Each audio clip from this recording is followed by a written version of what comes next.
Recently, I purchased $50 in silver dimes. That means this bag has 500 silver dimes in it, and it should all be Roosevelt and Mercury dimes mixed together. I'm hoping my silver dealer missed some key dates, better condition coins, or if we're really lucky, maybe something even really rare.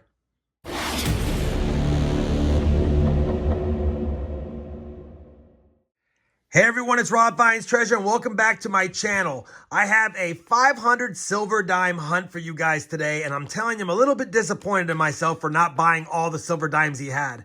If you watched my last junk silver purchase and hunt video, we had that older constitutional bag just under $34, and a lot of the barber dimes were basically a complete barber dime collection minus like 20 different dimes. So we had key dates in there, better dates in there, better condition coins, and he had a total of $90.30 in regular dimes that were not barber related, and I only bought 50 of them. I told him, just count me out $50 worth, throw them in a bag, and I'll buy them.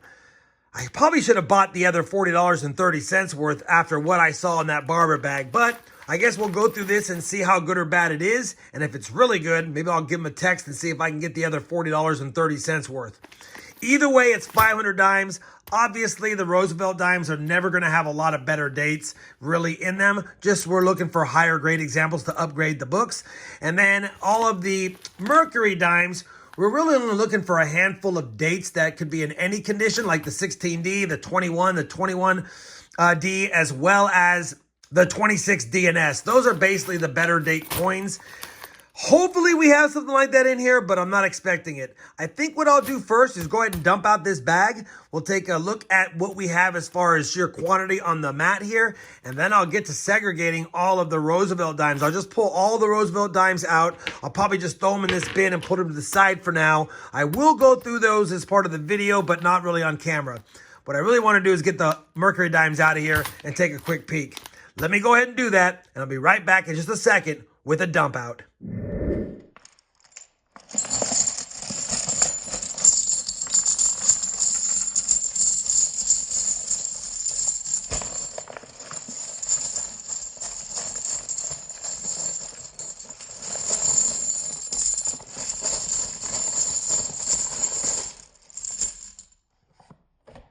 Man, that looks good. You guys know the drill. We're going to start combing through these, segregating all the Roosevelt dimes out. Once I have all the Rosie dimes out, we'll take a look and see how many of these are Mercury dimes. I'm hoping it's about a 50-50 ratio. Well, I've got the dimes segregated, and based on what I'm seeing here, it looks like maybe 2/3 are Roosevelt dimes, possibly as low as 60% of them. So a good amount of Mercury dimes compared to Rosies. Better than I thought, but not as much as I'd hoped for. I'll tell you, there were a lot of BU-type Rosie dimes in here from 1960 to 64. Not that I was looking at dates, but when they're that shiny, you can't help but take a look. Speaking of shiny, take a look at this. We had 4 pretty nice Mercury dimes right here, honorable mentions, but those 7 are really nice, and we'll get closer to them later on, but we definitely had some nicer Mercury dimes in this lot. I pulled them to the side so they don't get banged around, and we even had some clean ones. But I'll pull those aside for now. Now I got to go through these and see how many we have from the teens, 20s, 30s, and 40s, get them sorted by decade, and after I got them by decade, I then have to sort them by year and mint to see if we have any varieties or better dates. Let me do that now. I'll bring it back in after I got them by decade first. So we've got all the Mercury dimes stacked by decade other than the nice ones, and I did add another pretty nice one to this stack over here, which we'll do last. These are the ones from the teens, and I did see a couple of 1916s in there. Didn't check the reverse yet. These are the 20s, the 30s, the 40s, and I always pull out the 42s to check for that 2/1 for the Philadelphia and Denver mints, which I will do, of course. That being said, based on what's on the board here, it looks like there is about 1/3. I don't have the exact count, but that's probably about 1/3 of the dimes in total were Mercury dimes. And of course, these are the nice ones, and I'm most excited about those other than any varieties or better dates we'll try to look for in here. Now that we've got them sorted, I think I'm going to go ahead and start with the teens first. I'll lay them out, tell you what I got, see if we have any better dates, and bring it back. There's only 4 years in the teens, 16, 17, 18, and 19. We got a 16P. We did get 2 16S's, slightly better date, not too bad a condition. I don't think anything will upgrade, but it's good to see them. 3 from 1917, 1917D, slightly better date, but it's really rough. 18 Philly in Denver, and 1919 Philly. That's it, all rough shape. We'll go ahead and jar those up into there and get on with the 20s to see if we possibly have a 21, although in my decade sort, I didn't see one. I'll be back if we have a good find, or at least to do a wrap up of the 20s. We've got the 20 sorted. 1920, none from 21, 23, 24, 25, 26, 27, 28, and 29. The best coins of the lot are going to be this 1920 Denver. It's in pretty nice shape. We have a pretty nice 1923 Philadelphia. Pretty good detail. And then, of course, we have all three dates from 1926. The 26S is a better date for sure. And we actually have, pretty slick, but it is a 26S. And of note, a 26D. We have the 27. The Denver is a slightly better date as well. Pretty slick. 27S's. And then a 28 Denver, slightly better date. And then, of course, we have a pretty nice overall 1928 Philadelphia. Looks like it might have been cleaned, though. And then rounding it out, we do have the 1929 Philly and a few 1929S's. Now that we finished the 20s, I'm probably just going to quickly check these better ones against my personal collection, see if I have any upgrades. If I do, I'll bring in. Otherwise, we'll move on to the 30s and see if there's any nice ones in there as well. We've got the 30s sorted, and we had none from the 1930. There was two different mints from 1930, none of the 1931s, and of course, no 34D. After 1934D, though, we have all of the 1935 through 39 PD and S's, but none of them are in great shape. Some of them are pretty nice with some odd toning, but really none to speak of, and I don't think any of these will upgrade any of the coins in my personal collection, although I'll take a quick peek. If I have an upgrade, I'll bring it back. Otherwise, move on to the 40s. I'll be looking most specifically for the 45 Micro S San Francisco minted one, and of course the 42 P&D 2/1, or 42/41, I should say. And if I have those, I'll bring you back in, of course, for those.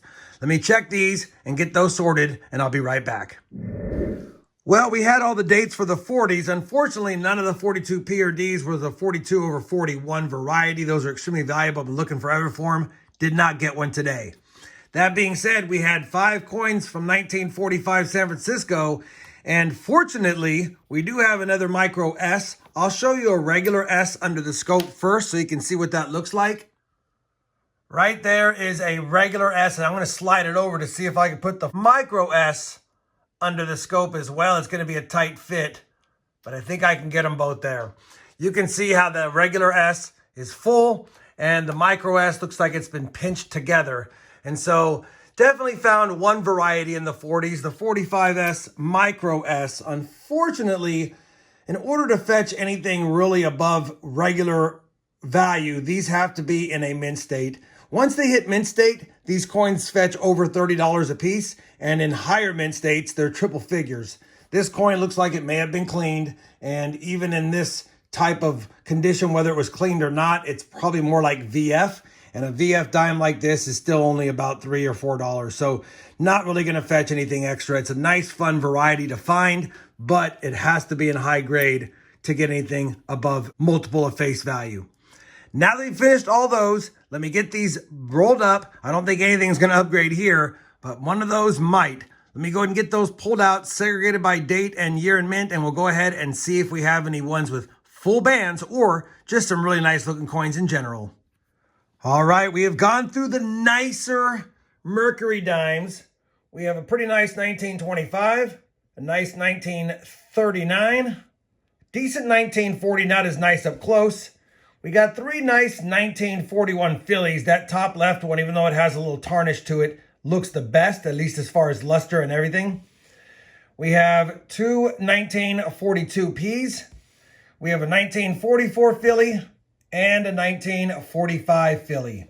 We have 2 other nicer coins here that I consider that have full bands. Now, they need to be mint state in order to have full bands, and they have to have all of the lines on the back, on the fascies, on the reverse showing, and I'll show that. But this is a 1941 Denver, and I believe it has full bands, and I'll show it to you under the scope. And here is a 1942 Philadelphia that also has full bands. Both of these appear to be mint state. I don't think they have been cleaned. And if they haven't been cleaned and they're in mint state, they do qualify. But they're both common years to have full bands. And I think in a mint state 63, this is a $25 coin. And in a mint state 63, that's about a $35 coin. Let me go ahead and put them under the scope, and I'll show them to you in just a second once I have them set up. First one I'll show you is the 41 Denver. You definitely want to have all three of the full lines here at each one of the spots on the reverse here. We have a full line here uninterrupted. There's a little bit of a ding, but you can still see the full line. The tougher one is always the middle of the coin. And even though there is a slight softness, I believe this one would qualify. If it doesn't, it's because of right there. But I still think it qualifies. Of course, it's not one I would grade because I'd spend more in submission fees for a $20 coin. And then, of course, you want all of them at the top, and I think it has all of them. So this one, I believe, does qualify, or at least it's right on the edge. And again, it's not worth submission fees. This one is worth a little bit more. It's the 42p, a little bit more scarce with full lines, but or full bands. But we have the bottom one there, no problem. There's a little bit of a glare on it. There you go. You can see it's about the same boat, but I think it still qualifies. And then if we move it up to the top ones, we've got those as well.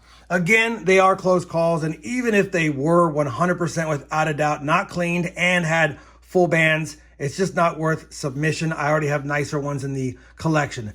That being said, the nicer ones I have in the collection are probably already slabbed, and I do have a book. So I'm going to compare all of these to my backup book of ones I haven't submitted and or personal collection to see if something here upgrades. If it doesn't, I'll bring it back, and then we'll move on to the Rosie dimes to see if we have another full set like I scored the last time I bought so many Roosevelt dimes. An eternity later, we have finished sorting all of the Roosevelt dimes, and for sake of space, I went ahead and rolled up all the 63s and 64s because I had a whole bunch of those. That being said, we're not missing many dates. We didn't have a full set here. We're missing the 46S, the 49P and S. We're missing the 56P, the 58P, and the 61P. Outside of that, we had all the years, the dates, and mints. So we would have had a full set, save it for 1, 2, 3, 4, 5, 6 coins. Still a nice assortment.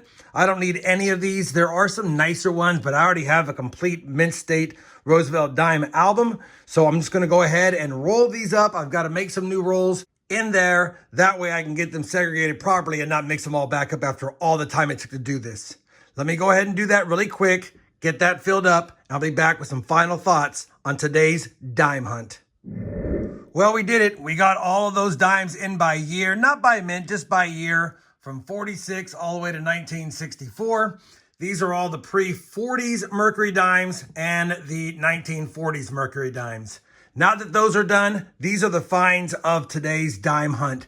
We had 6 really nice BU dimes. I have 5 other ones, but after looking at them, these are the best of every year in mint that we had BU ones from, so I'll hold on to those.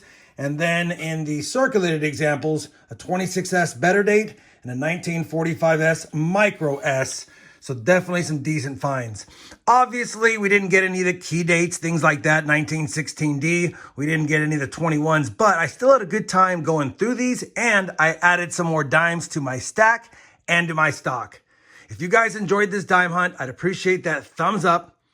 And as always, everyone, happy hunting, happy stacking, and thanks for watching.